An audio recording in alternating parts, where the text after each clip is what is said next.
الحمد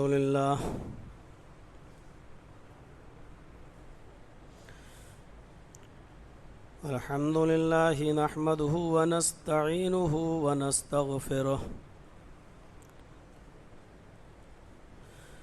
ونعوذ بالله من شرور أنفسنا ومن سيئات أعمالنا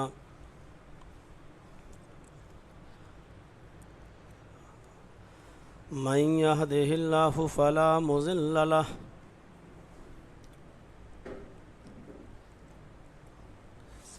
ومن يضلله فلا هادي له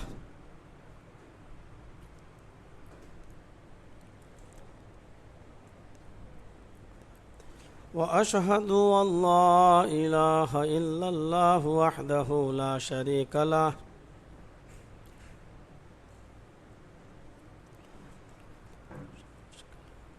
وأشهد أن محمدًا عبده ورسوله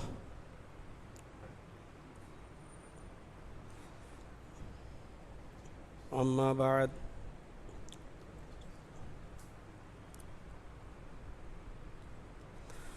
فإن خير الحديث كتاب الله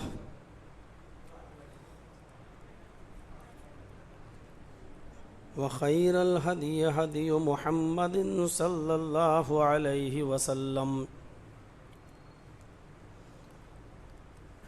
وشر الأمور محدثاتها وكل محدثة بدعة وكل بدعة ضلالة وكل ضلالة في النار.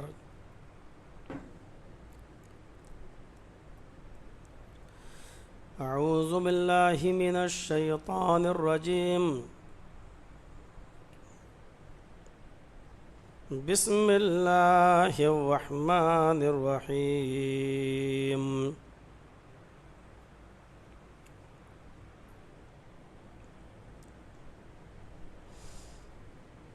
كل نفس ذائقة الموت وإنما توفون أجوركم يوم القيامة فمن زحزح عن النار وأدخل الجنة فقد فاز وما الحياة الدنيا إلا متاع الغرور. رب اشرح لي صدري ويسر لي أمري واحلل عقدة من لساني يفقهوا قولي.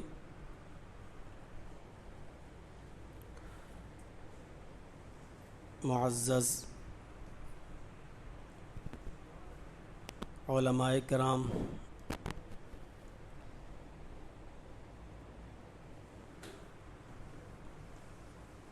اور آپ کی اس بستی کے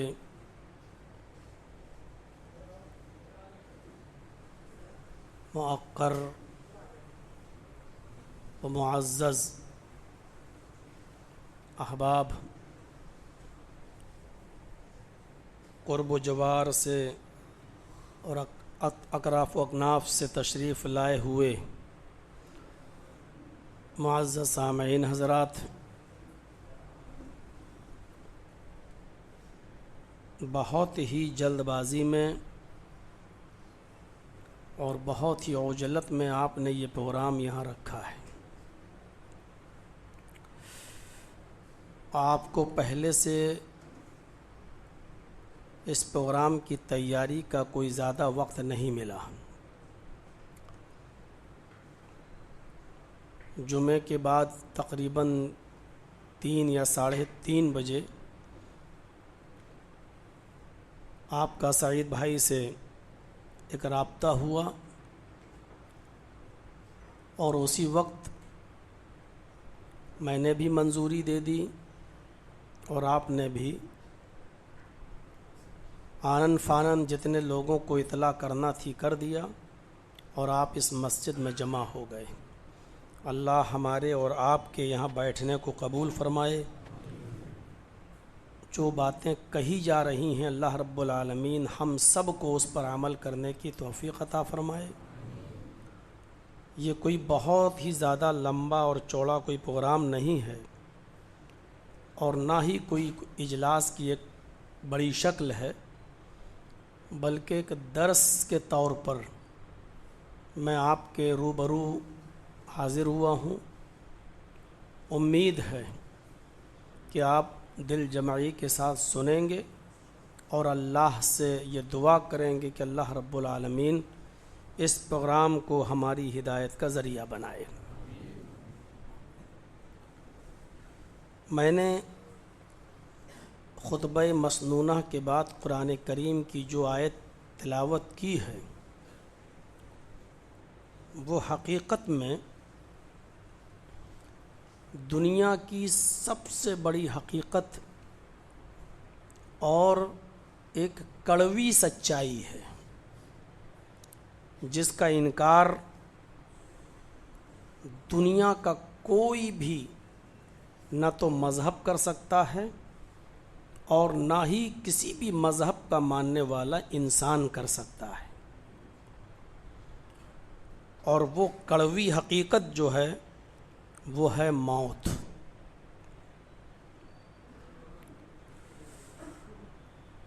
جو ہر انسان کو آنی ہے،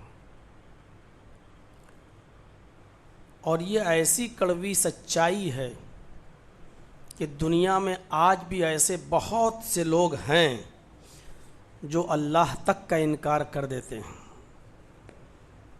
باقاعدہ کمیونسٹ مزاج کے لوگ اور ادھرمی لوگ،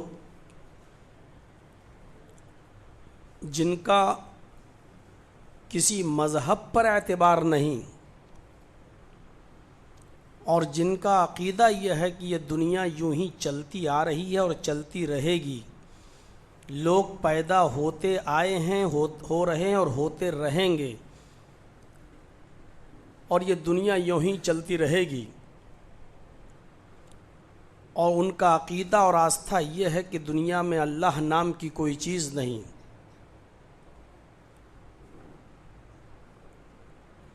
اللہ کا انکار کرنے والے بہت ملیں گے،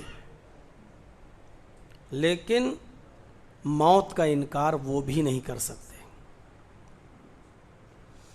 تو اس سے آپ کو اندازہ ہوگا کہ یہ کتنی بڑی حقیقت ہے، اور ہر انسان اس کو اچھی طریقے سے سمجھتا ہے، خواہ وہ کسی بھی مذہب سے اس کا تعلق ہو، انکار نہیں کرتا۔ قرآن کریم نے اسی چیز کی وضاحت کی ہے جو میں نے خطبہ مسنونہ کے بعد جو آیت پڑھی ہے اس کے اندر، کل نفس ذائقۃ الموت، ہر نفس کو، ہر ذی روح کو، ہر جاندار کو موت کا مزہ چکھنا ہے۔ ہر انسان کو موت آنی ہے۔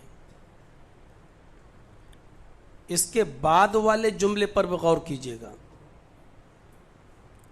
وَإِنَّمَا تُوَفَّوْنَ أُجُورَكُمْ، دنیا میں جو کچھ بھی تم کر رہے ہو، ہم اور آپ کرتے ہیں، اس کا اجر وہ تم پا کر رہو گے۔ اچھا کر رہے ہو تو اچھا، برا کر رہے ہو تو برا۔ وَإِنَّمَا تُوَفَّوْنَ أُجُورَكُمْ يَوْمَ الْقِيَامَةِ، قیامت کے دن تمہیں اس کا اجر ملے گا، پاؤ گے تم، پورا پورا تمہیں اس کا اجر ملے گا۔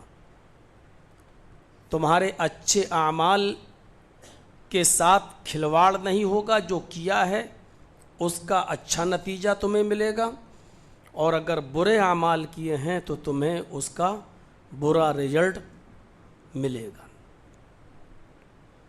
فمن زحزح عن النار وادخل الجنہ، اپنے اچھے اور برے اعمال کی پاداش میں جو جہنم سے بچا لیا جائے اور جنت کے اندر داخل کر دیا جائے، فمن زحزح عن النار وادخل الجنہ، جو جہنم سے بچا لیا جائے اور جنت کے اندر داخل کر دیا جائے، فقد فاز، وہ کامیاب ہو گیا۔ پتہ یہ چلا کہ اصل کامیابی کیا ہے، دنیا میں ہمارا آنا یہ اصل کامیابی نہیں ہے. دنیا میں اپنا محل اور بنگلہ تیار کر لینا یہ اصل کامیابی نہیں ہے. دنیا کے اندر اپنے اولاد کے لیے ان کا فیوچر بہترین بنا دینا، ان کو سی اے بنا دینا، MBBS MD ڈاکٹر بنا دینا، یہ آپ کی زندگی کی کامیابی کی دلیل نہیں ہے. یہ ضمنی چیزیں ہیں. آپ گئے کسی جگہ کسی لیڈر سے ملنے کے لیے اور آپ کو جانا تھا، لوگوں نے بھیجا، آپ اپنے کام سے گئے، پتہ چلا صاحب نہیں ہیں. آپ اپنے گاؤں سے گئے برہان پور، آپ کو MLA سے ملنا ہے، MP سے ملنا ہے.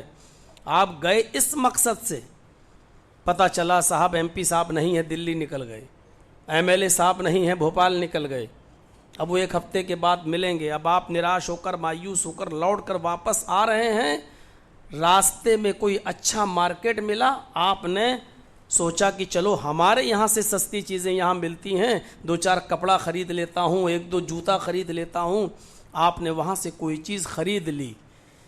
خرید لینا ایک الگ چیز ہے، لیکن آپ کا اصل مقصد خریدنا نہیں تھا. اصل مقصد تھا لیڈر سے ملاقات، اصل مقصد تھا کسی سے ملنا. آپ گئے تھے اس مقصد سے. جب وہ مقصد آپ کا پورا نہیں ہوا تو لوٹتے وقت آپ نے یہ چیزیں خرید لیں. اور جب اپنے گاؤں آئے، لوگوں نے پوچھا کیا ہوا، کیسا رہا سفر، تو آپ نے کہا بے مقصد ہوا، فلاپ ہو گیا، ہمارا جانا آنا بیکار ہو گیا. جبکہ آپ نے کپڑا خریدا ہے، آپ نے جوتے خریدے ہیں، آپ کو اپنے علاقے سے سستی چیزیں ملی ہیں، لیکن اس کے باوجود آپ کیا کہتے ہیں، ہمارا سفر ٹھیک نہیں رہا، بیکار رہا. کیوں؟ کیونکہ ہم جس مقصد سے گئے وہ مقصد ہمارا پورا نہیں ہوا.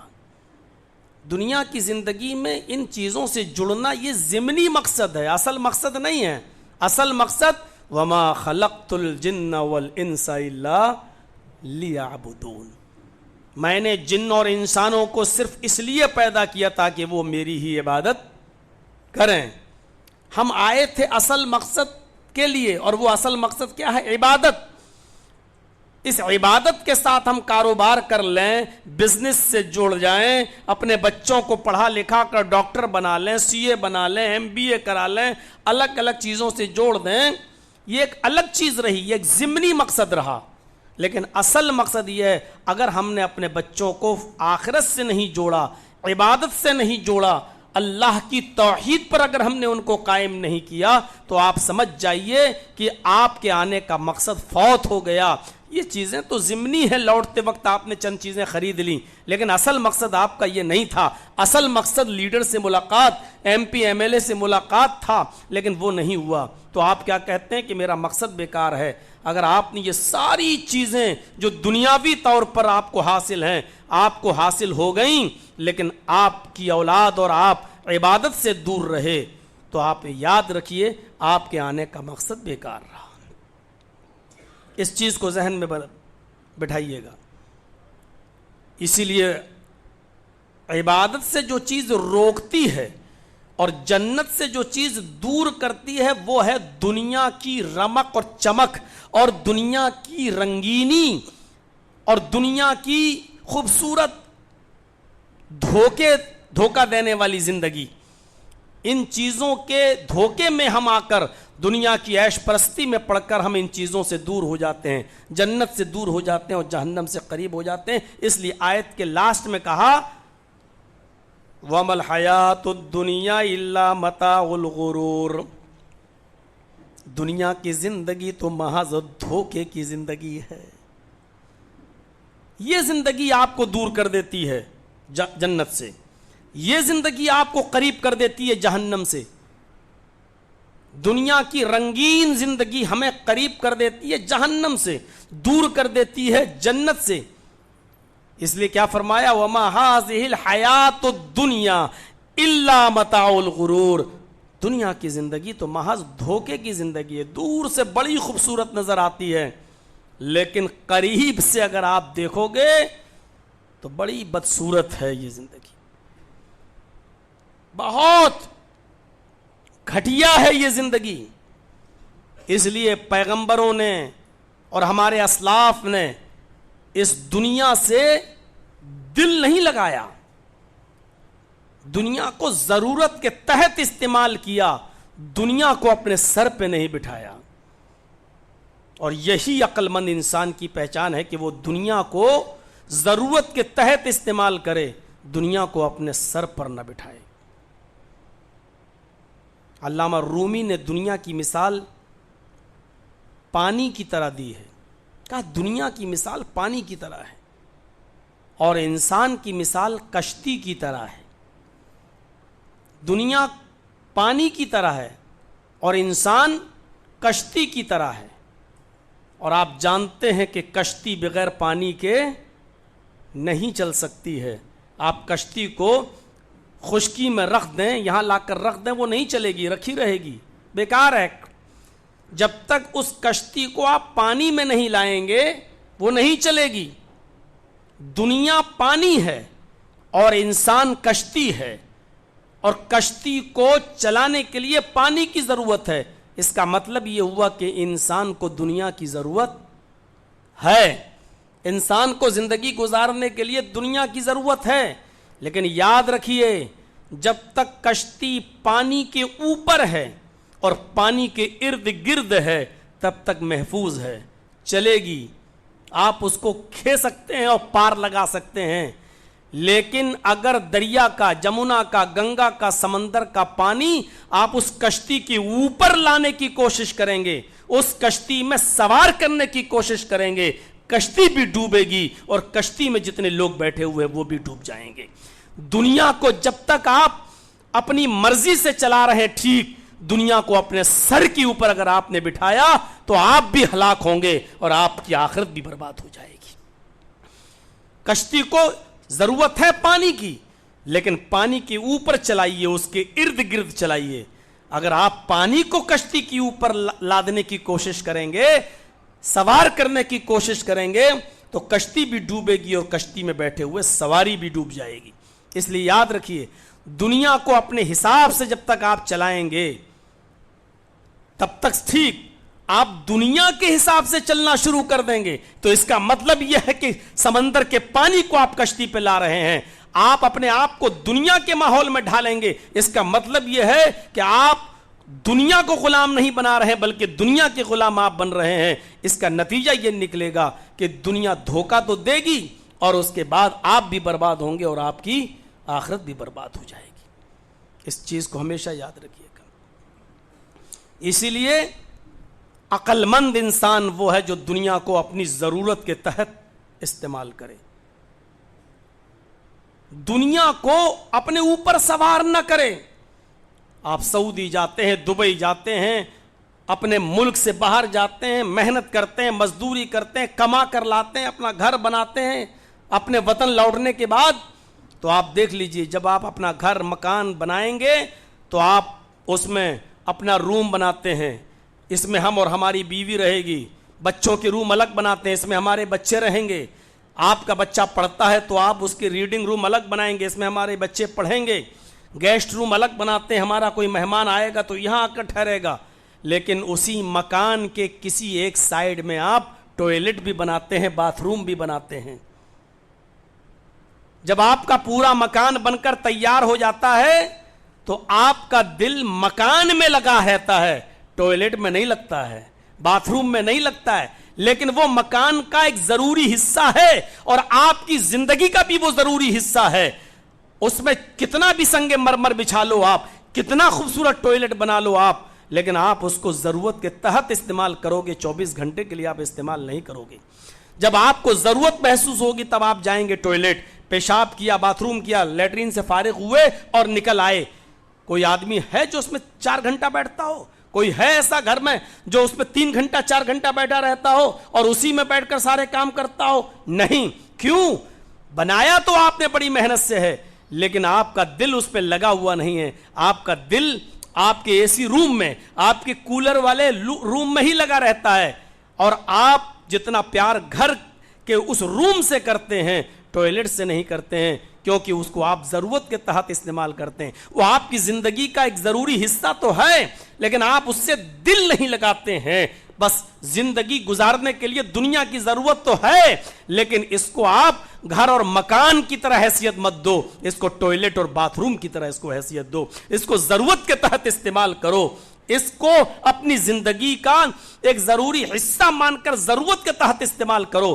اپنی ضرورتوں کو دنیا کے حساب سے مت چلاؤ.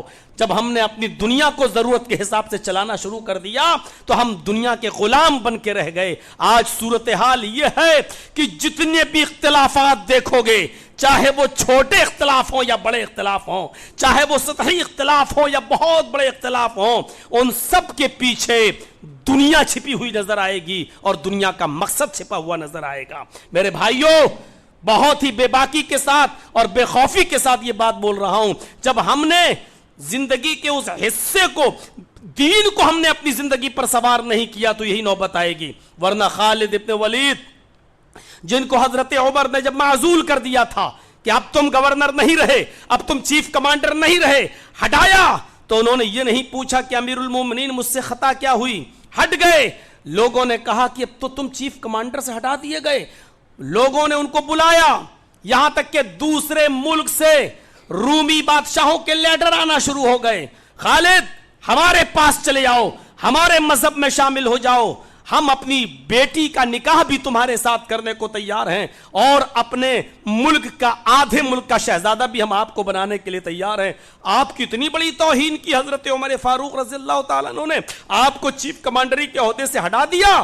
تو حضرت عمر فاروق کے اس چیف کمانڈر کو جس کو ہٹایا تھا امیر المومنین نے, خالد ابن ولید نے اس کا جواب یہ کہہ کر دیا, اے رومی کتے, میں نے اسلام قبول اپنے ذات کے لیے کیا ہے, عمر کے لیے نہیں کیا ہے.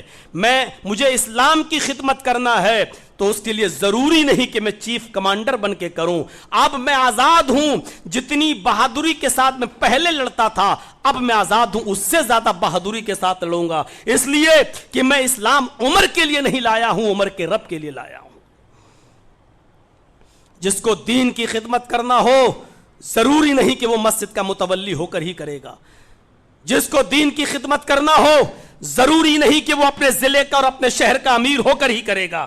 دین کی خدمت کرنے کے لیے ضروری نہیں کہ اس کو کوئی عہدہ ملے اور پوسٹ ملے, اس کے لیے ضروری ہے کہ وہ ایک جھاڑو اٹھا لے اور مسجد میں جہاں گندگی دیکھے اس کو صاف کرنا شروع کر دے. دین کی خدمت کرنے کے بہت سے موقع ہیں, دین کی خدمت کرنے کے لیے مسجد کا متولی اور مسجد کا صدر ہونا ضروری نہیں ہے. جب ہم نے دنیا کو اپنے اوپر سوار کر لیا تو میرے پیارے ساتھیوں یہ ساری چیزیں ہمارے اندر داخل ہو گئیں. اس لیے آج چھوٹا بھی اختلاف ہو یا بڑا اختلاف, اس کے پیچھے ہمیں دنیا چھپی ہوئی نظر آتی ہے. اس لیے فرمایا وَمَا هَذِهِ الْحَيَاةُ الدُّنْيَا إِلَّا مَتَاعُ الْغُرُورِ, دنیا کی زندگی تو محض دھوکے کی زندگی ہے. دنیا کو ٹوائلٹ کی طرح استعمال کرو جس میں آپ جاتے ضرور ہیں لیکن دل نہیں لگاتے ہو, دل آپ کا گھر سے لگتا ہے. ایسے ہی آپ دنیا کو استعمال کرو لیکن دل مت لگاؤ, دل آپ کا آخرت کی طرف لگنا چاہیے کہ ہمیں اپنے کرموں کا چاہے اچھے ہوں یا برے ایک دن حساب و کتاب ہمیں دینا ہے. کل نفس ذائقۃ الموت, ہر نفس کو موت کا مزہ چکھنا ہے. چلیے موت کے اوپر تو تقریریں آپ نے بہت سنی ہوں گی, مجھے موت کے اوپر نہیں بولنا ہے بلکہ یہ بتانا ہے کہ ایک مومن انسان کی جب موت آتی ہے, جب اس کے پاس موت آئے تو اس وقت اس کے چہرے پر کون سے آثار نمایاں ہونا چاہیے, موت مومن کی نگاہ میں کیسی ہونی چاہیے. موت کی تمنا کسی کو نہیں کرنا چاہیے اور نہ ہی موت کی دعا کسی کو کرنا چاہیے. منع ہے حدیث میں, اللہ مجھے موت دے دے. یا انسان جب بہت زیادہ بیماری سے پریشان ہو جاتا ہے تو کہتا ہے اب تو برداشت سے باہر ہے, اللہ تو مجھے اٹھا لے. یہ سب دعائیں کرنا منع بتائی ہیں. ان بیماریوں پر صبر کے ساتھ اگر آپ برداشت کرتے ہیں تو یہ ہمارے گناہوں کا کفارہ ہوتی ہیں. جب بہت زیادہ دقت اور پریشانی ہو تو بس اتنا کہہ سکتے ہو, دعا یہ کر سکتے ہو کہ اللہ اللہم احینی ما کانت الحیات خیرا لی, اے اللہ مجھے اس وقت تک تو زندگی عطا فرما جب تک میرے لیے زندہ رہنا تیری نظر میں بہتر ہو. وَتَوَفَّنِي مَا كَانَتِ الْوَفَاةُ خَيْرًا لِي، اور اللہ مجھے موت دے اس وقت جب میرے لیے موت کا آنا تیری نظر میں بہتر ہو. یعنی جب تو مجھے مارنا بہتر سمجھے تب تو مجھے موت دے. یہ دعا کر سکتے ہو جب آپ بیماریوں سے پریشان ہو جائیں اور موت مانگنے کے علاوہ کوئی راستہ نہ ہو. تب بھی ڈائریکٹ موت نہیں مانگ سکتے ہو، تب صرف اتنا کہہ سکتے ہو کہ اللہ مجھے اس وقت تک زندہ رکھ جب تک زندگی میرے لیے بہتر ہو، اور اس وقت تو مجھے موت دے جب میرے لیے مرنا بہتر ہو. لیکن موت کو قریب دیکھ کر مومن کی پہچان یہ ہے کہ اس کو خوشی ہوتی ہے. یہ تو کسی کو نہیں معلوم کہ موت کب آئے گی، لیکن موت کو قریب دیکھ کر اگر کسی کو خوشی ہو تو سمجھ لو کہ یہ مومن انسان ہے، ایمان ہے اس کے اندر.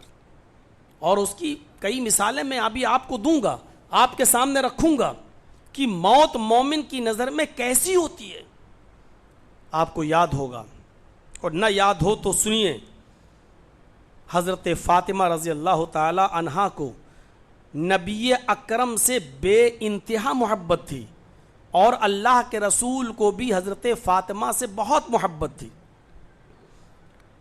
بلکہ آپ فاطمہ کو اپنے جگر کا ٹکڑا کہا کرتے تھے، اور آپ نے یہاں تک کہا کہ جس نے فاطمہ کو ستایا اس نے محمد کو ستایا صلی اللہ علیہ وسلم. میرے ساتھیوں، آج نبی اکرم بستر مرض الموت پر لیٹے ہوئے ہیں. ایسا بستر اور ایسی بیماری کہ جس میں بچنا اب ناممکن. نبی اکرم صلی اللہ علیہ وسلم لیٹے ہوئے ہیں، اور حضرت فاطمہ جب تشریف لاتی ہیں تو روزانہ اللہ کے نبی اٹھ جایا کرتے تھے اور کھڑے ہو کر اپنی بیٹی کو اپنے سینے سے لگاتے تھے اور ان کی پیشانی کا بوسہ لیتے تھے. لیکن آج اٹھنے کی طاقت نہیں ہے. فجر کی نماز ہو چکی ہے، سورج طلوع ہو چکا ہے، فجر اور ظہر کے بیچ میں درمیان میں نبی اکرم اللہ کو پیارے ہو گئے. حضرت فاطمہ تشریف لاتی ہیں، آج بستر سے اٹھ نہیں پاتی ہیں. نبی اکرم صلی اللہ علیہ وسلم کے پاس بیٹھ جاتی ہیں، اور آج فاطمہ نبی اکرم کی پیشانی کا بوسہ لیتی ہیں. نبی اکرم کی حالت یہ تھی کہ آپ اپنے دونوں ہاتھوں کو پانی کے پیالے میں لے جاتے اور پانی کے پیالے سے تر کر کے ہاتھ کو بھگو کر اپنے جسم پر ملتے جاتے، کبھی چھینٹے مارتے اور کبھی اپنے جسم پر ملتے.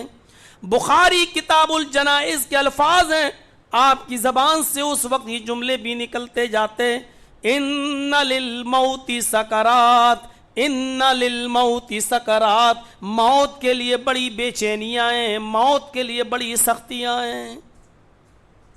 آپ اپنے دونوں ہاتھوں کو پانی میں لے جا رہے ہیں، اپنے جسم پر ملتے جا رہے ہیں اور کہتے جاتے ان للموت سکرات، موت کے لیے بڑی بے چینیاں ہیں، موت کے لیے بڑی سختیاں ہیں. حضرت فاطمہ نے جب یہ چیز دیکھی، اپنے ابو کی یہ تکلیف دیکھی، تو حضرت فاطمہ کے منہ سے یہ جملے نکلے، وا کربا ابا تو ابا، ہائے میرے ابو کی تکلیف، ہائے میرے ابو کی بے چینی، ہائے میرے ابو کی پریشانی. نبی اکرم صلی اللہ علیہ وسلم نے اپنی بیٹی کی زبان سے نکلنے والے ان جملوں کو سنا تو سمجھ گئے کہ میری بیٹی میری بے چینی کو دیکھ کر پریشان ہے. تو فرمایا بیٹی گھبراؤ نہیں، پریشان مت ہوئیے، اے میری لگتی جگر، آج کے بعد تمہارے باپ کو کبھی اتنی تکلیف نہیں ہوگی، آج کے بعد تمہارے باپ کو کتنی بے چینی نہیں ہوگی. تو نبی اکرم صلی اللہ علیہ وسلم نے جب یہ دیکھا تو کہا کہ بیٹی آج کے بعد تمہارے باپ کو اتنی تکلیف نہیں ہوگی. یعنی ایک اشارہ تھا کہ آج میں اللہ کو پیارا ہو جاؤں گا. نبی اکرم صلی اللہ علیہ وسلم کوئی بات اس وقت تک نہیں کہتے تھے جب تک کہ اللہ کی طرف سے آپ کو بتا نہ دیا جائے. اس لیے کوئی آدمی یہ نہ سمجھے کہ نبی اکرم کو کیسے معلوم. قرآن تو کہہ رہا ہے کہ کسی کو نہیں معلوم موت کب آئے گی, کہاں آئے گی, کس جگہ, کسی کو علم نہیں, تو نبی نے کیسے بتا دیا؟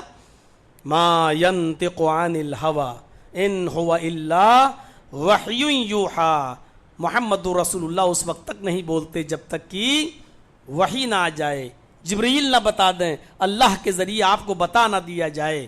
اور جبرائیل اس وقت تک نہیں بولتے جب تک کہ اللہ تعالیٰ جبرائیل کو نہ بتائے اور نہ بھیجے. تو میرے بھائیوں, حضرت فاطمہ نے جب یہ سنا کہ اللہ کے نبی نے, میرے ابو یہ کہہ رہے ہیں کہ آج کے بعد تیرے باپ کو کبھی اتنی تکلیف نہیں ہوگی, سمجھ گئیں کہ آج میرے باپ کا آخری دن ہے, تو اور زیادہ بے چین ہو گئیں, رونے لگیں. جھٹ سے نبی اکرم صلی اللہ علیہ وسلم نے ان کو پکڑا اور ان کے کان میں سرگوشی کی, جس کے بعد وہ تھوڑا سا مسکرائیں. پھر آپ نے دوبارہ ان کے سر کو اپنے قریب کیا, پھر دوبارہ سرگوشی کی, پھر وہ اور زیادہ مسکرائیں, ہنسی. یہ راز تھا نبی اکرم کی زندگی میں, حضرت فاطمہ نے کسی کو نہیں بتایا. جب اللہ کے رسول اس دنیا سے رخصت ہو گئے تو حضرت عائشہ صدیقہ نے ایک دن کہا, فاطمہ تمہیں میں واسطہ دیتی ہوں اس حق کا جو میرا تمہارے اوپر ہے, مجھے وہ راز بتاؤ, نبی اکرم نے آپ کے کان میں کیا کہا تھا, میں جاننا چاہتی ہوں. حضرت فاطمہ جو جملے ادا کر رہی ہیں اور حضرت عائشہ کو جو جملے بتا رہی ہیں اس پر غور کیجئے. کہا کہ ہاں اب میں وہ جملے بتاؤں گی. نبی اکرم نے جو بات میرے کان میں کہی اب میں بتا سکتی ہوں, کیونکہ نبی اکرم نے جب میرے کان میں وہ جملے کہے تھے تو اس کا مطلب یہ تھا کہ وہ نبی کی زندگی میں ایک راز تھا. اگر عام بات ہوتی تو سب کے سامنے بولتے, لیکن میرے کان میں کہا, اس کا مطلب یہ ہے کہ وہ راز تھا. میں نے نبی کی زندگی میں وہ راز نہیں بتایا, لیکن اب میں بتا سکتی ہوں کیونکہ اللہ کے نبی میرے ابو اب اس دنیا میں نہیں رہے. فرمایا, امی جان, محمد رسول اللہ نے, میرے ابو نے میرے کان کو پکڑا اور قریب کیا تو اس میں پہلا جملہ جو فرمایا, کہا فاطمہ تمہیں رونے کی ضرورت نہیں, تمہیں فکر مند ہونے کی ضرورت نہیں. ابھی ابھی جبرائیل آئے اور مجھ سے یہ کہہ کر گئے ہیں کہ فاطمہ سے کہہ دو کہ اللہ تعالیٰ نے فاطمہ سیدۃ نساء اہل الجنہ, فاطمہ کو جنت کی تمام عورتوں کا سردار بنا دیا. فاطمہ, اللہ نے تمہیں جنت کی تمام عورتوں کا سردار بنا دیا. یہ جملہ جب میرے کان میں کہا تو میں مسکرائی, خوشی سنی تو ہنسی, لیکن چونکہ پھر اسی غم کے ماحول میں ڈھل گئی, کیونکہ میرے ابو کا آخری دن, میرے ابو نے جو کہا کہ آج کے بعد تمہارے باپ کو کبھی اتنی تکلیف نہیں, جب میں پھر اسی پریشانی میں چلی گئی تو اللہ کے نبی نے, میرے ابو نے پھر مجھے قریب کیا اور میرے کان میں ایک دوسری بات کہی. بخاری کتاب الجنائز میں یہ الفاظ دیکھے جا سکتے ہیں. میرے بھائیوں, فرمایا فاطمہ طاہرہ نے کیا کہا, ان جملوں کو سنیے. فرمایا, امی دوبارہ جب محمد رسول اللہ نے, میرے ابو نے جب مجھے قریب کیا تو میرے کان میں فرمایا, فاطمہ تمہیں فکر مند ہونے کی ضرورت نہیں, میرے اہل بیت میں, میرے خاندان میں, میرے گھرانے میں سب سے پہلے تم میرے پاس آؤ گی. میرے اہل بیت میں, میرے خاندان میں, میرے گھرانے میں سب سے پہلے تم میرے پاس آؤ گی. یعنی میں جا رہا ہوں, اگر میرے گھر میں سب سے پہلے کوئی میرے پاس آئے گا, یعنی کسی کا انتقال ہوگا, تو تم میرے بعد آ رہی ہو. اور پھر دنیا نے دیکھا کہ محمد رسول اللہ کے اس دنیا سے رخصت ہو جانے کے صرف 6 مہینے کے بعد حضرت فاطمہ رضی اللہ تعالیٰ عنہا کا بھی انتقال ہوا, اور وہ بھی اللہ کے نبی صلی اللہ علیہ وسلم سے جا ملی. میرے بھائیوں, حضرت فاطمہ کہتی ہیں جب اللہ کے نبی نے مجھ سے یہ کہا کہ میرے اہل بیت میں, میرے گھرانے میں تم سب سے پہلے میرے پاس آؤ گی, تو اس خوشخبری کو سن کر میں مسکرا دی. موت کو قریب دیکھ کر کون مسکراتا ہے؟ سب سے پہلے تم میرے پاس آؤ گی, اس کا مطلب سب سے پہلے تمہارا انتقال ہوگا میرے گھرانے میں. تو انتقال کی خبر سن کر رنجیدہ ہونا چاہیے, غمزدہ ہونا چاہیے, لیکن نہیں, حضرت فاطمہ مسکرا رہی ہیں. موت مومن کی نظر میں یہ خوشخبری لے کر آتی ہے. ہم اور آپ سب اپنے گریبانوں میں جھانک کر دیکھیں کہ موت کو قریب دیکھ کر کس کے چہرے پہ مسکراہٹ آتی ہے. ہمیں تو فکر ہوتی ہے کہ میری تو 4 بیٹیاں ہیں, 2 کی شادی کر دی, 2 رہ گئی ہیں, ان کا کیا ہوگا میرے جانے کے بعد. میرے 4 بیٹے تھے, 2 کی شادی ہو گئی, 2 باقی ہیں, ان کا کیا ہوگا, ان کی پڑھائی لکھائی کا کیا ہوگا. ہمیں یہ فکر دامنگیر ہوتی ہے جبکہ ہم 5 وقت کی نماز بھی پڑھتے ہیں. اس کا مطلب یہ ہے کہ ایمان کہیں نہ کہیں سے لیک ہو رہا ہے, لیکیج ہے. کہیں نہ کہیں دنیا ہمارے دل میں بیٹھی ہوئی ہے, سمائی ہوئی ہے. کوئی چیز ہے جو ہمیں ہمارے انتقال کے بعد بچوں کی فکر اور بیٹیوں اور بیٹوں کی فکر پر ہمیں اکسا رہی ہے کہ ان کا کیا ہوگا. جبکہ اس زمانے کے پیغمبر تو اپنی اولاد سے یہ پوچھا کرتے تھے کہ میرے بعد تم کس کی عبادت کرو گے. اپنی اولاد کو بٹھا لیا کرتے تھے اپنے پاس, اور وہ یہ نہیں پوچھتے تھے کہ میرے بعد کاروبار کون سنبھالے گا, میرا بزنس کون سنبھالے گا. وہ یہ سوال کیا کرتے تھے, آئے میرے بچوں مجھے یہ بتاؤ کہ تم عبادت کس کی کرو گے, کس کے سامنے اپنا سر جھکاؤ گے. جب وہ یہ کہتے تھے کہ ہم صرف ایک اللہ کی عبادت کریں گے, تب وہ مطمئن ہو جایا کرتے تھے کہ ہم نے اپنے بچوں کو توحید پر چھوڑا ہے. ہم کیا کہتے ہیں, بڑے بیٹے سے کہہ کے جاتے ہیں کہ اپنے چھوٹے بھائیوں کا خیال رکھنا, اپنی بہنوں کا خیال رکھنا. اس وقت بھی یہ توفیق نہیں ہوتی کہ ہم یہ کہہ سکیں کہ میرے انتقال کے بعد میرے ترکے میں جتنا بیٹے کا حق ہے, بیٹی کو بھی شریعت کے مطابق حق دینا, بہن کا بھی حق بنتا ہے بہن کو بھی دینا. اپنی اولاد میں بیٹیوں, اس وقت بھی یہ توفیق نہیں ہوتی. کہیں کوئی جگہ ایسی ہے جہاں سے ایمان ہمارا لیکیج تو ہو رہا ہے. نماز ہم پڑھ رہے ہیں, جمعے کا خطبہ بھی ہم سن رہے ہیں, پہلے صف میں ہم جاتے ہیں اور نماز بھی پڑھتے ہیں, لیکن موت کے موقع پر ہمیں خوشی نہیں ہوتی ہے. موت کو اپنے قریب دیکھتے ہیں تو ہمیں الجھنیں ہوتی ہیں کہ میرے بعد میری چھوٹی بیٹی کا کیا ہوگا, اس کی شادی کیسے ہوگی, میرے اور بیٹوں کا کیا ہوگا, میرے گھر کا کیا ہوگا. یہ تمام فکریں آج ہمیں لاحق ہوتی ہیں. میرے بھائیوں, حضرت فاطمہ کہ چہرے کی خوشی یہ بتلا رہی ہے کہ موت مومن کی نگاہ میں کیا ہوتی ہے. جب سنا کہ سب سے پہلے تم جاؤ میرے خاندان میں, میرے اہل بیت میں تم مجھ سے ملو گی, تو ان کے چہرے پہ مسکراہٹ آ رہی ہے. موت مومن کی نظر میں یہ خبر لے کے آتی ہے, یہ چیز لے کر آتی ہے.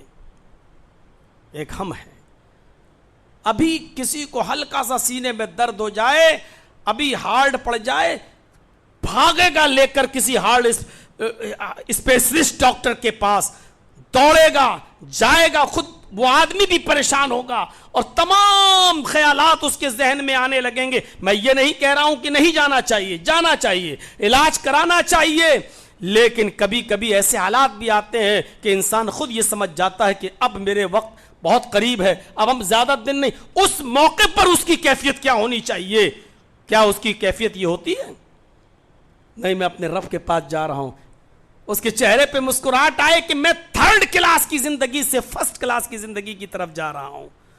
یہ زندگی 3rd کلاس کی ہے, مرنے کے بعد والی زندگی 2nd کلاس کی ہے, اور آخرت میں حساب و کتاب کے بعد جب قیامت کا دن آئے گا اور حساب و کتاب کے بعد جب مستقل طور پر جنت اور جہنم میں آدمی بھیج دیا جائے گا, وہ 1st کلاس کی زندگی ہے. میرے بھائیوں, اگر کوئی اچھے عمل کیا ہوا ہے اس کو خوشی ہونی چاہیے کہ ہم 3rd کلاس کی زندگی سے اب 2nd کلاس کی زندگی میں, اور 2nd کے بعد 1st کلاس کی زندگی میں, لیکن وہ 3rd کلاس کی زندگی کو چھوڑنا ہی نہیں چاہ رہا ہے. اس کا مطلب ایمان ہمارے اندر نہیں, کہیں سے لیکیج ہو رہا ہے, کہیں سے رس رہا, ٹپک رہا ہے. ایمان ابھی ہم ایمان کے اندر پورے کے پورے ابھی ہم داخل نہیں ہوئے ہیں. ایک اور منظر اٹھائیے, نبی اکرم مرض الموت ہی میں آپ کی ساری بیویاں آپ کے پاس بیٹھی ہوئی ہیں, آپ کی ساری بیویاں بیٹھی ہوئی ہیں.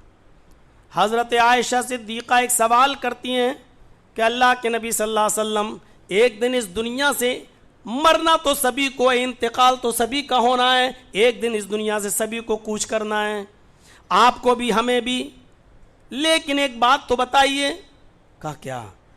کہا مان لیجیے آپ اس دنیا سے رخصت ہو جاتے ہیں، آپ اللہ کو پیارے ہو جاتے ہیں، تو ہم تمام بیویاں جتنی زندہ ہیں آپ کے پاس بیٹھی ہوئی ہیں، اتنی بیویوں میں سے کون سی بیوی سب سے پہلے آپ کے پاس آئے گی؟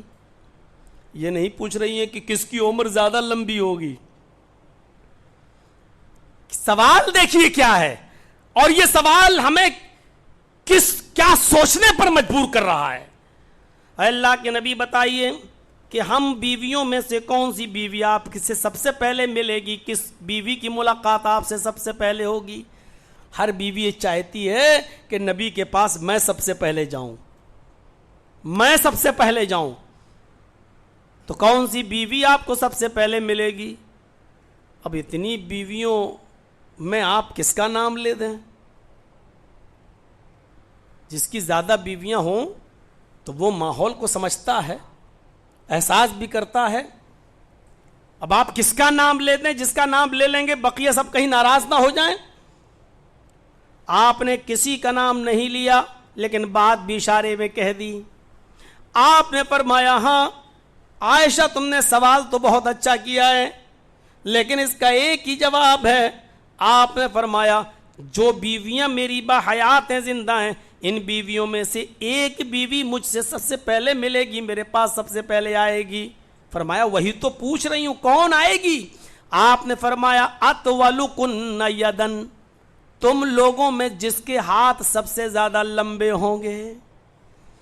اطولکن یدن، بخاری کے الفاظ، جس کے ہاتھ سب سے زیادہ لمبے ہوں گے وہ سب سے پہلے میرے پاس آئے گی، یعنی وہی سب سے پہلے مجھ سے ملے گی۔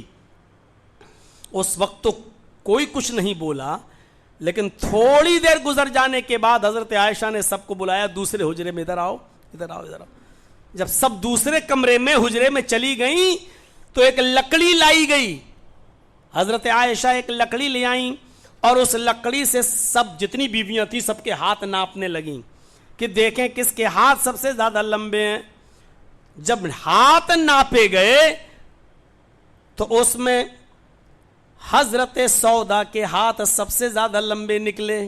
جو بیویاں آپ کی زندہ تھیں ان بیویوں میں سب سے زیادہ لمبے ہاتھ ماپنے پر پتہ چلا کہ حضرت سودا کے ہیں۔ ساری بیویوں نے مبارکباد دے دی، سودا تیرے لیے خوشخبری ہو، تو سب سے پہلے نبی اکرم سے ملے گی۔ حضرت سودا بھی مسکرا دیں، لو میرے ہاتھ سب سے زیادہ لمبے ہیں، میں اپنے شوہر سے محمد رسول اللہ سے اپنے نبی سے سب سے پہلے ملوں گی۔ سودا کے چہرے پر پسمردگی نہیں آئی، سب سے پہلے اتنی بیویوں میں سے میں جاؤں گی، میرے بچوں کا کیا ہوگا، میرا ان کا کیا ہوگا، فلاں کا کیا، یہ نہیں آئی، بلکہ حدیث کے الفاظ ہیں سودا کے چہرے پر مسکراہٹ آ گئی۔ دیکھ لیجئے موت کون سی خوشی لے کر آتی ہے مومن کے لیے، مومن کے لیے موت کون سی خوشخبری لے کر آتی ہے۔ جب حضرت سودا کو پتا چلا کہ میرے ہاتھ سب سے زیادہ لمبے ہیں تو حضرت سودا مسکرا دی۔ حالانکہ نبی اکرم کے انتقال کے بعد سودا کا بھی انتقال سب سے پہلے نہیں ہوا، انتقال کسی اور بیوی کا ہوا، سودا کا نہیں۔ مجھے بتانا صرف یہ ہے کہ جب ساری بیویوں نے ہاتھ ماپے تو سب سے لمبے ہاتھ سودا کے نکلے۔ بیویاں مبارکباد دے دی، سودا تیری قسمت اچھی ہے، تیرے ہاتھ سب سے لمبے، اور حضرت سودا بھی مسکرا دی، اللہ تیرا شکر ہے کہ میرے ہاتھ سب سے زیادہ لمبے، یعنی میں ہی سب سے پہلے محمد رسول اللہ سے ملوں گی۔ مسکرا کر یہ بتانا میرا مقصد ہے کہ موت کون سی خبر لے کے آئی، موت کو قریب دیکھا، چلیے کبھی تو آئے گی، اتنی بیویوں میں سب سے پہلے تو مجھی کو آئے گی، میں اپنے شوہر سے سب سے پہلے ملوں گی۔ خوشی ان کے چہرے پہ آئی، لیکن موت حضرت سودا کو نہیں آئی سب سے پہلے، بلکہ حضرت زینب بنت جہش کو آتی ہے۔ نبی اکرم کی بیویوں میں ایک بیوی کا نام زینب بھی تھا، زینب بنت جہش۔ حضرت محمد رسول اللہ کی بیویوں میں زینب جو زندہ تھی ان میں زینب رضی اللہ تعالی عنہا کو سب سے پہلے نبی کے انتقال کے بعد ان کی وفات ہوتی ہے، ان کا انتقال ہوتا ہے۔ اب ساری عورتیں یہ کیسے ہو گیا، ہاتھ تو سب سے زیادہ لمبے ان کے تھے، اور انتقال اس کا ہو گیا ہے؟ یہ کیسے ہو سکتا ہے؟ اللہ کے نبی نے تو کہا تھا والو کنہ یدن، جس کے ہاتھ لمبے ہوں گے. ان میں ایک بیوی نے کہا نبی اکرم صلی اللہ علیہ وسلم کے فرمانے کا معنی اور مطلب کیا یہ ہم سمجھ نہیں سکے. اللہ کے نبی کہنا کیا چاہتے تھے یہ ہم سمجھ نہیں سکے. ہم نے ہاتھ ماپنا شروع کر دیا اور سودا کے ہاتھ سب سے زیادہ لمبے نکلے. ہم نے یہ سمجھ لیا کہ سودا کا انتقال سب سے پہلے ہوگا. حالانکہ اطول کن یدن، جس کے ہاتھ لمبے ہوں گے، اس کا مطلب یہ ہوا کہ جو غریبوں میں، مسکینوں میں، فقیروں میں لمبے ہاتھ والی ہوگی، یعنی جو صدقہ و خیرات کرنے میں جو سب سے آگے ہوگی، جو دینے میں سب سے آگے ہوگی، جو غربا اور مسکینوں میں مال لٹانے میں سب سے آگے ہوگی، یہ مطلب تھا. اور ہم تمام زندہ بیویوں میں حضرت زینب سے زیادہ صدقہ و خیرات کرنے والی کوئی بیوی نہیں ہے. زینب کے پاس جو آتا صبح کی فکر نہیں کرتی، ضرورت کے تحت لیا اور جو بچا وہ غریبوں میں تقسیم کر دیا. کل کا اللہ مالک، کل کے لیے کچھ نہیں چھوڑتی ہیں. یہ حضرت زینب بنت جہش کی عادت تھی. میں مطلب، ساری عورتوں نے کہا کہ ہم مطلب نہیں سمجھ سکے نبی اکرم کا. اطول کن یدن کا مطلب جس کے ہاتھ سب سے زیادہ لمبے ہوں گے، اس کا مطلب یہ جو دان و خیرات میں، صدقہ میں، غریبوں اور مسکینوں میں صدقہ و خیرات لٹانے میں جو سب سے آگے ہوگی، جس کے ہاتھ لمبے ہوں گے، صدقہ دینے والی اور خیرات کرنے والی ہوگی، یہ سب سے پہلے مجھ سے ملے گی. یہ مطلب تھا. دو واقعے میں نے آپ کے سامنے رکھے ہیں جس سے پتہ چلتا ہے کہ موت مومن کی نظر میں خوشی لے کر آتی ہے. موت کو قریب دیکھ کر مومن کے چہرے پر مسکراہٹ آنی چاہیے. موت مومن کی نگاہ میں یہ ہونی چاہیے.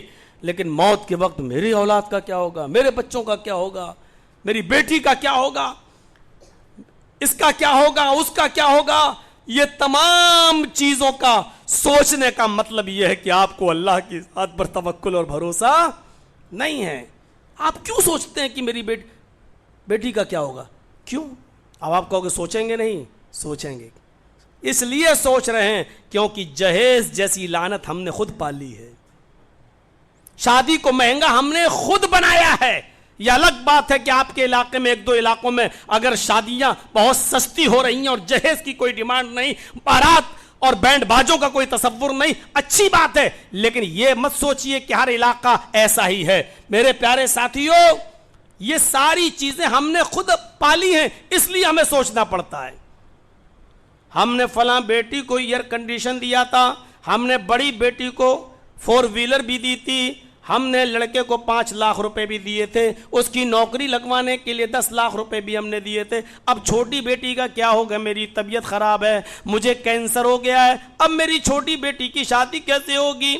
میرے مرنے کے بعد اس کا کیا ہوگا؟ یہ ساری چیزیں سوچنے کی وجہ یہ ہے کہ ہم نے دنیا سے زیادہ دل لگا لیا ہے اور دنیا نے ہمیں ایسے جکڑ لیا ہے کہ ہمیں مرتے وقت بھی یہ فکر ہوتی ہے کہ ہماری اولاد کا کیا ہوگا. ورنہ تصور کرو کہ حضرت عمر فاروق عبداللہ ابن مسعود سے کہہ رہے ہیں کہ اے عبداللہ وظیفہ متعین کر لو. حضرت عثمان کہہ رہے ہیں وظیفہ متعین کر لو، اور عبداللہ کہہ رہے ہیں کہ نہیں، مجھے تمہارے وظیفے کی ضرورت نہیں ہے. فرمایا آپ کے انتقال کے بعد آپ کی بیٹیوں کے کام آئے گا. آج کل طلاقوں کا دور ہے، اللہ نہ کرے اگر کل تمہاری کسی بیٹی کو طلاق دے دی گئی تو کم سے کم وظیفہ ملتا رہے گا، آپ کی بیٹی گھر بیٹھ کر کھاتی رہے گی. تو عبداللہ ابن مسعود جواب دیتے ہیں اے عثمان، مجھے تمہارے وظیفے کی ضرورت نہیں ہے. اگر ایسی نوبت بھی آتی ہے تو ہماری بیٹی کبھی فاقہ نہیں کرے گی، بھوکی نہیں مرے گی، کیونکہ میں نے اپنی بیٹی کو سورہ واقعہ یاد کرا دیا ہے، میں نے اپنی بیٹی کو سورہ واقعہ سکھا دی ہے، اور میری بیٹی نے اس کو منہ زبانی یاد کر لی ہے. اور میں نے اللہ کے رسول کو فرماتے ہوئے سنا ہے کہ جس گھر میں سورہ واقعہ پڑھی جائے گی اس گھر میں کبھی فاقہ داخل نہیں ہوگا. وظیفہ دے رہے ہیں وہاں، اور عبداللہ کہہ رہے ہیں مجھے آپ کے وظیفے کی ضرورت نہیں ہے. وہاں کہہ رہے ہیں لے لو، آپ کے انتقال کے بعد کام آئے گا. اور عبداللہ ابن مسعود کہہ رہے ہیں کہ نہیں، میری بیٹی کبھی فاقہ نہیں کرے گی، اس لیے کہ میں نے اپنی بیٹی کو سورہ واقعہ یاد کرا دی ہے. میرے بھائیو، توکل ہو تو ایسا، بھروسہ ہو تو ایسا. وہاں دنیا دی جا رہی ہے، لیکن عبداللہ ابن مسعود کہہ رہے ہیں مجھے دنیا کی ضرورت نہیں ہے، میں نے اپنی بیٹیوں کو قرآن سکھلا دیا ہے. غور کرو، آپ نے کون سی دعائیں سکھلائیں اپنی اولاد کو؟ ابھی آپ پوئم سن لو، آپ کا بیٹا جھٹ سے سنا دے گا، ٹوینکل ٹوینکل لٹل اسٹار، ایک نہیں دسیوں سن لو سنا دے گا.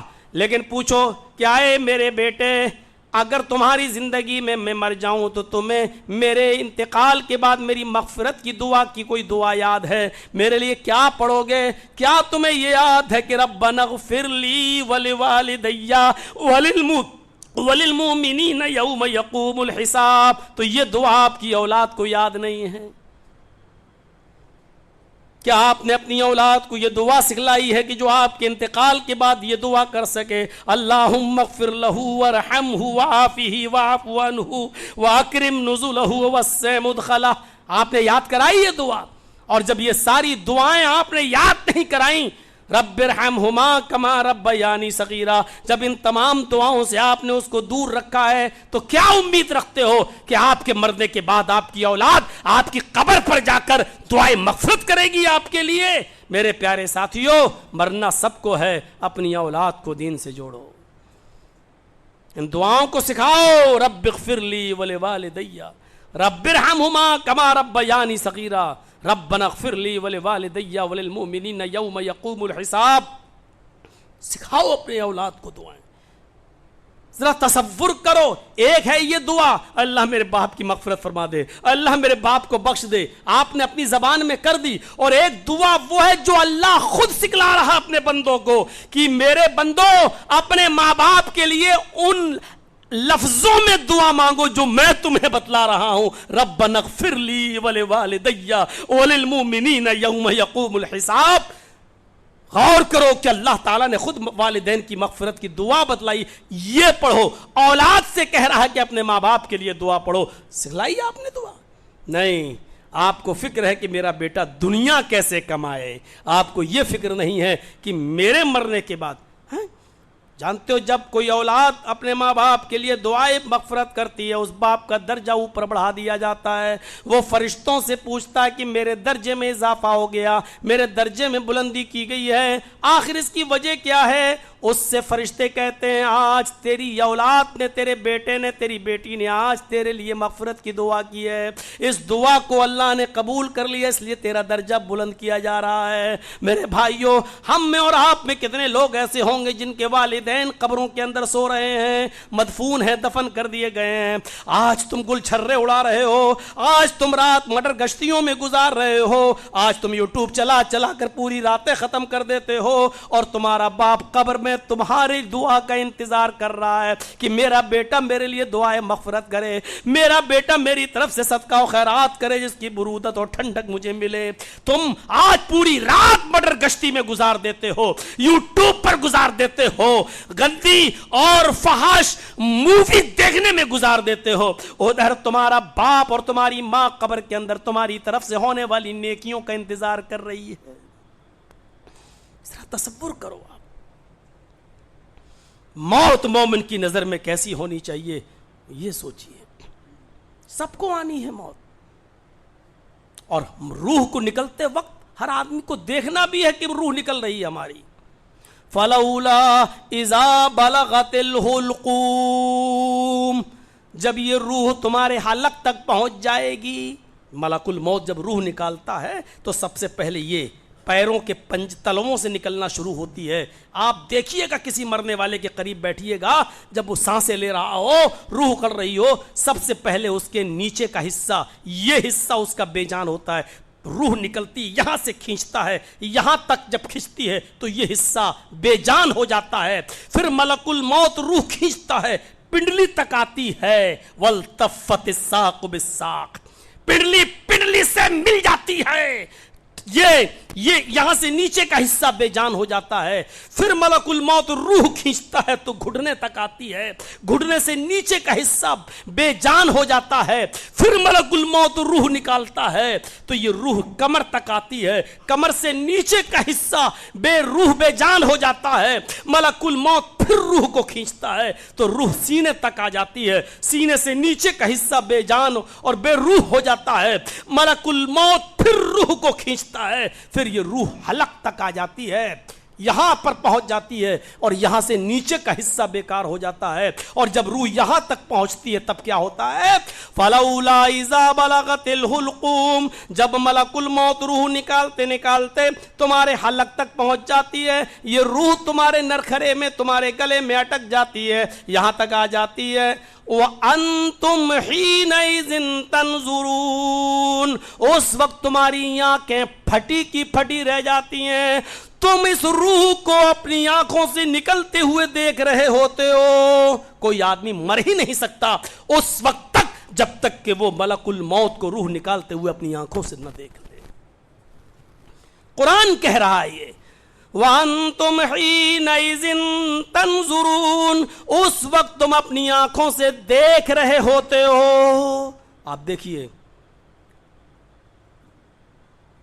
ابھی 3 مہینہ پہلے 5 مئی کو میرے والد محترم کا انتقال ہوا، میں تھا الفا ہاسپٹل میں، ان کے پاس آخری وقت تک رہا، بالکل یہی کنڈیشن میں نے دیکھی۔ آخری وقت میں ان کے پیر ہی دبا رہا تھا، پیروں کے پاس بیٹھا ہوا تھا، میں دیکھ رہا تھا کون کون سی چیزیں بے جان ہوتی ہیں اپنی آنکھوں سے۔ اور جب روح آخری وائی پائپ پہ تھے یہاں تک پہنچی تو آنکھیں ایسے ہی ٹنی کی ٹنی رہیں۔ اس منظر کو ہم نے اپنی آنکھوں سے دیکھا ہے۔ اللہ ان کی مغفرت فرمائے، غریق رحمت فرمائے، اللہ ان کی نیکیوں کو قبول فرمائے اور سیئات سے چشم پوشی اختیار فرمائے، ان کے خطاؤں اور گناہوں کو معاف فرمائے۔ میرے پیارے ساتھیوں ذرا تصور کرو، وَأَنْتُمْ حِينَئِذٍ تَنْظُرُونَ، اس وقت تم اس روح کو نکلتے ہوئے اپنی آنکھوں سے دیکھ رہے ہوتے ہو۔ ملک الموت تو روح نکال رہا ہے، ہم اپنی آنکھوں سے دیکھ رہے ہیں، اور اسی وقت اس روح کو لینے والے فرشتے رحمت کے ہیں یا عذاب کے وہیں کھڑے ہوئے ہیں۔ وہ اپنے انجام کو سمجھ بھی لیتا ہے کہ میری روح ملک الموت جب نکالے گا تو رحمت کے فرشتوں کے حوالے کرے گا یا عذاب کے فرشتوں کے حوالے۔ رحمت کے فرشتوں کے حوالے کرے گا تو یہ روح کو علیین کے اندر داخل کر دیں گے، اور عذاب کے فرشتوں کے حوالے کر دیا تو یہ روح سجین میں داخل کر دی جائے گی۔ سجین سجن سے بنا ہے، جس کا معنی جیل، قید خانہ، 7ویں زمین کے نیچے قید خانہ ہے، سجین ہے، برے لوگوں کی اور منافق لوگوں کی روحیں 7ویں زمین کے نیچے سجین میں ڈال دی جاتی ہیں، اور نیک لوگوں کی روح علیین، 7ویں آسمان کے اوپر ایک مقام ہے جس کا نام ہے علیین، نیک لوگوں کی روح علیین میں ڈال دی جاتی ہیں۔ روح تو نکلے گی، فیصلہ کرو کہ اس روح کو 7ویں زمین کے نیچے سجین میں پہنچانا ہے، جہاں وہ قید پریشانیوں میں، جیل میں پریشانی تو ہوتی ہے، اور اس کا تجربہ ہم سے زیادہ کون جانتا ہوگا میرے بھائیوں؟ پریشانیاں ہی تو ہوتی ہیں، اسی لیے تو اس کو جیل اور سجن کہا جاتا ہے۔ اسی لیے تو اللہ کے نبی نے کہا دنیا سجن المومن، یہ دنیا مومن کے لیے جیل خانہ ہے۔ کیوں کہا؟ کیونکہ جو پریشانیاں جیل میں ہوتی ہیں، اس دنیا کو مومن کے لیے پریشانیوں کا آماج گاہ، پریشانیوں کا ٹھکانہ بنا دیا گیا ہے۔ اگر دنیا میں پریشانیاں اٹھا لی تو آخرت میں تمہیں کامیابی ملے گی۔ جو دنیا کافروں کے لیے جنت ہے، وہ جنت الکافر، کافر کے لیے جنت ہے، مومن کے لیے تو جیل خانہ ہے۔ آپ اس دنیا کو جیل سمجھو، پریشانیوں کی آماج گاہ سمجھو، جب تک وہ پریشانیاں نہیں اٹھاؤ گے تمہیں جنت نہیں ملے گی۔ برے لوگوں کی روح اسی سجین میں ڈال دی جاتی ہے۔ وَأَنْتُمْ حِينَئِذٍ تَنْظُرُونَ، اس وقت تم اس کو اپنی آنکھوں سے دیکھ رہے ہوتے ہو۔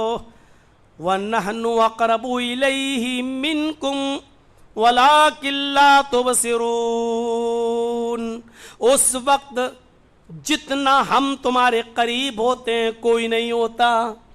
نحن اقرب الیہ منکم، اس وقت تمہارے سب سے زیادہ قریب میں ہوتا ہوں۔ ولکن لا تبصرون، لیکن تمہاری آنکھیں مجھے نہیں دیکھ سکتی۔ اللہ کہہ رہا ہے جس وقت روح نکل رہی ہے تم آگے پھٹی ہیں، تم دیکھ رہے ہو ملک الموت کو روح نکالتے ہوئے، دیکھ رہے ہو، اس وقت جتنا قریب میں تمہارے ہوتا ہوں کوئی اور نہیں۔ یہ ہمارا وہم ہے کہ ہماری اولاد ہمارے قریب بیٹھی ہے، میرے بیٹے میرے پاس، میری بیوی، نہیں، اللہ کہہ رہا ہے نحن اقرب الیہ منکم، تم میں سب سے زیادہ قریب میں ہوں، میں تمہارے سب سے زیادہ قریب ہوں، لیکن وَلَكِنْ لَا تُبْصِرُونَ، تمہاری آنکھوں میں اتنی سکت نہیں، اتنی قوت نہیں، اتنی طاقت نہیں کہ تم مجھے دیکھ سکو، اس لیے کہ دنیا کی کوئی آنکھ مجھے دیکھ ہی نہیں سکتی. دنیا کی کسی آنکھ میں یہ طاقت ہے ہی نہیں جو اللہ کو دیکھ لے. وَلَٰكِن لَا تُبْصِرُونَ, لیکن تم مجھے نہیں دیکھ سکتے ہو. فَلَوْلَا إِن كُنتُمْ غَيْرَ مَدِينِينَ, یہ مارا تھپڑ اللہ نے. اگر تمہارے اوپر کوئی پاورفل نہیں ہے, اگر تمہارے اوپر کوئی تم سے اونچی ذات نہیں ہے, اگر تمہارے اوپر کوئی طاقتور ذات نہیں ہے, تم اپنے آپ کو سب سے بڑا طاقتور سمجھتے ہو, تم اپنے آگے کسی کو کوئی اہمیت نہیں دیتے ہو, تم دنیا کے سب سے بڑے بادشاہ اپنے آپ کو سمجھتے ہو, ترجعونہا ان کنتم صادقین, تو ملک الموت جو روح نکال رہا ہے اس سے وہ روح چھین کر وہ اپنے اندر داخل کیوں نہیں کر لیتے؟ اس ملک الموت سے وہ روح چھین کر اپنے اندر داخل کیوں نہیں کر لیتے؟ لوٹا کے دکھاؤ. اگر تمہارے اوپر کوئی پاورفل ذات نہیں ہے, تم سے زیادہ طاقتور کوئی ذات تمہارے اوپر نہیں ہے, اگر تم ہی سب سے بڑے پاورفل ہو تو ملک الموت سے وہ روح چھین کر اپنے اندر واپس لا کر دکھاؤ, اپنے آپ کو دوبارہ زندگی دے کر دکھاؤ. ترجعونہا, اس روح کو اپنے اوپر لوٹا کر اپنے اندر واپس کر کے دکھاؤ. ان کنتم صادقین, اگر تم سچے ہو.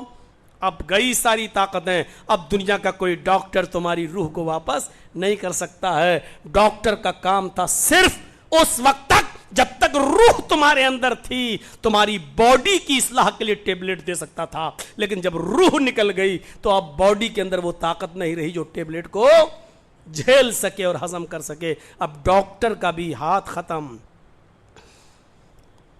اور دنیا کا بڑا سے بڑا بادشاہ صدام کے پھانسی کے داستانیں آپ نے سنی ہیں, شاہ فیصل کی موت کے تذکرے آپ نے سنے ہیں, اندرا گاندھی کو اسی کے سیکورٹی گارڈ نے 16 گولیوں سے اڑا دیا, موت کا ذکر سنا ہے. راجیو گاندھی کو ایک معمولی بڑھیا نے گلدستہ ڈالا اور بم بلاسٹ, چیتھڑے اڑ گئے. ضیاء الحق جیسا پاورفل اس وزیر اعظم کو بھی کوئی پہچان نہیں سکا. اس کے دانتوں سے پہچانا گیا کہ یہ ضیاء الحق کے دانت ہیں. میرے بھائیوں, کہاں چلے گئے یہ بڑے سے بڑے پاورفل, کہاں چلے گئے؟ پوری دنیا پر حکومت کرنے والے 2 کافر رہے اور 2 مسلمان, کہاں چلے گئے جو اپنی روح کو اپنے اندر واپس نہیں کر سکے؟ میرے بھائیوں, ایک بخت نصر تھا اور ایک نمرود اور دوسرا بخت نصر. یہ 2 کافر جنہوں نے پوری دنیا پر بیک وقت حکومت کی, لیکن روح جب ان کی نکلی تو یہ بھی اپنے اندر روح کو واپس نہیں کر سکے, اپنے اندر واپس نہیں کر سکے. اب آپ اندازہ لگائیں اور غور کریں. ترجعونہا ان کنتم صادقین, اگر تم سچے ہو تو اس روح کو اپنے اندر واپس لوٹا کر دکھاؤ. نہیں دکھا سکتے. میرے پیارے ساتھیوں, حضرت خنسا کا نام آپ نے سنا ہوگا, ایک بہت بڑی صحابیہ گزری ہیں. ان کے اوپر 2 دور گزرے ہیں. 8 ہجری سے پہلے یہ کافر تھیں اور 8 ہجری کے بعد اسلام لائیں تو یہ مسلمان تھیں. 8 ہجری سے پہلے کا دور ان کا دیکھیے اور 8 ہجری کے بعد کا دور دیکھیے. عرب کی سب سے بڑی شاعرہ, سب سے بڑی مرثیہ پڑھنے والی, مرثیہ گو. عرب کے اندر ایک خیمہ لگتا تھا خنسا کا, اس خیمے کے باہر یہ لکھا جاتا تھا ارسل عرب کی سب سے بڑی مرثیہ گو. کسی کے موت کے بعد جو مرثیہ پڑتی تھی, کوئی آنکھ ایسی نہیں تھی جو روتی نہ ہو, سب سے بڑی. 8 ہجری سے پہلے اس کا ایک بھائی معاویہ قتل کر دیا گیا. اپنے بھائی کی جدائی میں بہت پریشان تھی, بہکی باتیں کرنے لگی. اس کے ایک اور بھائی نے اپنے بھائی کا بدلہ لینے کے لیے تلوار اٹھا لی, لیکن دشمنوں کو پتہ چلا اور اس کا دوسرا بھائی صخر بھی مارا گیا. صخر سے اس کو زیادہ پیار تھا, زیادہ محبت تھی خنسا کو. یہ بار بار اپنے بھائی صخر ہی کو یاد کرتی رہتی تھی, اور صخر کے انتقال کے بعد, صخر کی موت کے بعد, صخر کے قتل کے بعد اس نے مرثیہ پڑھنا چھوڑ دیا تھا. بس صخر کی یاد میں ایک ہی شعر پڑھتی تھی. غور کرو اس شعر کے ایک ایک لفظ کو سنیے گا. وہ جب سورج نکلتا تھا صبح ہوتی تھی تو وہی شعر، اور جب سورج ڈوبتا تھا تو وہی ایک شعر۔ وہ جب سورج نکلتا تھا تو کہتی تھی یذکرنی طلوع الشمس صخرا واذکرہ لکل غروب شمس، اور جب سورج ڈوبتا تھا تو وہ یہی شعر پڑھتی تھی یذکرنی طلوع الشمس صخرا واذکرہ لکل غروب شمس۔ یہ شعر کے ترجمے پر غور کرو، جب سورج نکلتا تھا تو وہ چیخ کر کہتی تھی اے سورج تو کیوں نکلتا ہے، تو کیوں طلوع ہوتا ہے، اے سورج جب بھی تو نکلتا ہے مجھے میرے بھائی صخر کی یاد دلا دیتا ہے۔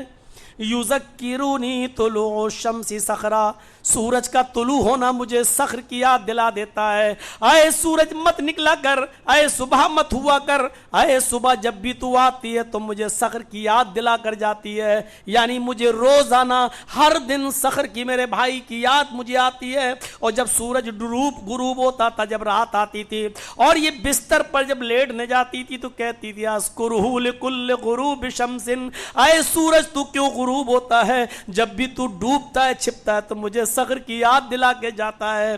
مطلب بالکل صاف ہے، کوئی دن ایسا نہیں جاتا کہ مجھے میرے بھائی صخر کی یاد نہ آتی ہو، اور کوئی رات ایسی نہیں جاتی ہے کہ اس رات میں اپنے بھائی صخر کو یاد نہ کرتی ہوں۔ سوچو کتنی محبت، کتنا پیار، برابر یہ شعر پڑھتی رہی۔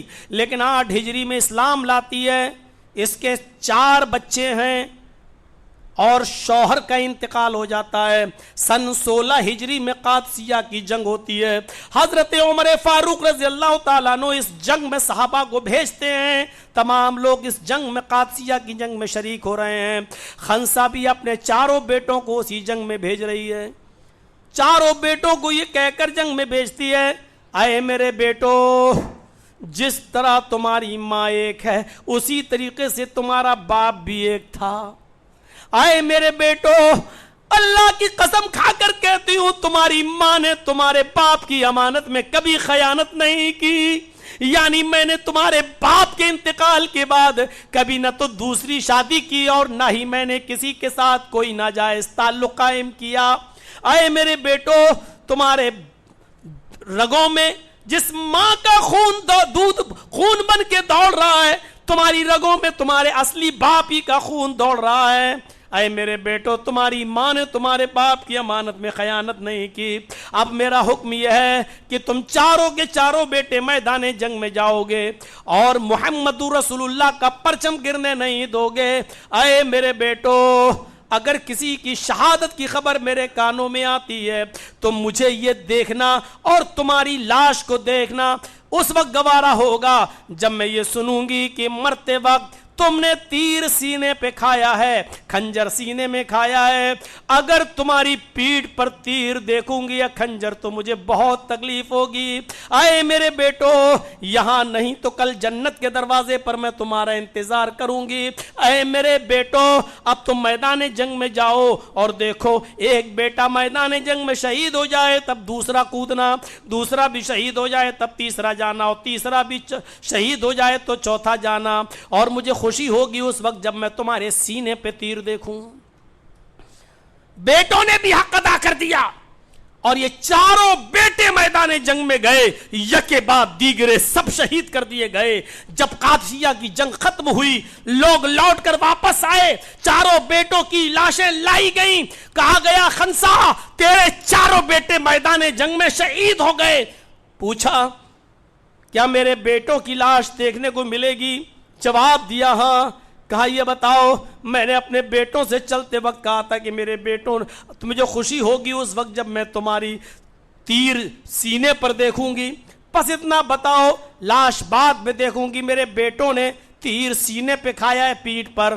کہنے والے نے کہا ماں خنسا، تیرے 4 بیٹوں نے تیر سینے پہ، کھنجر سینے پہ کھائے ہیں، پیٹھ پر کوئی کھنجر نہیں کھایا۔ اپنے 4 بیٹوں کی لاش کو اس وقت دیکھتی ہے اور دیکھنے کے بعد مسکراتی ہے۔ اپنے بیٹوں کی موت کو دیکھ کر روتی نہیں ہے، آنکھوں میں آنسو نہیں آتے ہیں، مسکراتی ہے۔ وہی خنسا جو اپنے بھائی کی موت پر مرثیہ پڑھتی تھی حالت کفر میں، اے سورج تو کیوں نکلتا ہے، اے رات تو کیوں آتی ہے، اب مجھے سحر کی یاد دلا دیتا ہے دن تو، اے رات تو بھی مجھے سحر کی یاد دلاتی ہے، یہ خنسا۔ لیکن اپنے چاروں بیٹوں کو جب شہید دیکھتی ہے تو مسکراتی ہے اور نگاہیں آسمان پہ ڈالتی ہے اور یہ جملے ادا کرتی ہے، الحمدللہ الذی شرفنی بقتلہم، تمام تعریفیں اس اللہ کے لیے جس نے مجھے میرے بیٹوں کی شہادت سے نوازا ہے، جس نے مجھے میرے بیٹوں کی شہادت سے مشرف فرمایا ہے۔ میرے بھائیوں، موت مومن کے لیے یہ خبر لے کے آتی ہے، وہ ماں اپنے بیٹوں کی لاش کو دیکھتی ہے تو روتی نہیں ہے بلکہ مسکراتی ہے۔ میرے بھائیوں، اس لیے کہ شہادت ایک بہت بڑا ایوارڈ ہے، شہادت ایک بہت بڑا انعام ہے، شہادت ایک بہت بڑا تحفہ ہے، اور اس پر میرے بھائیوں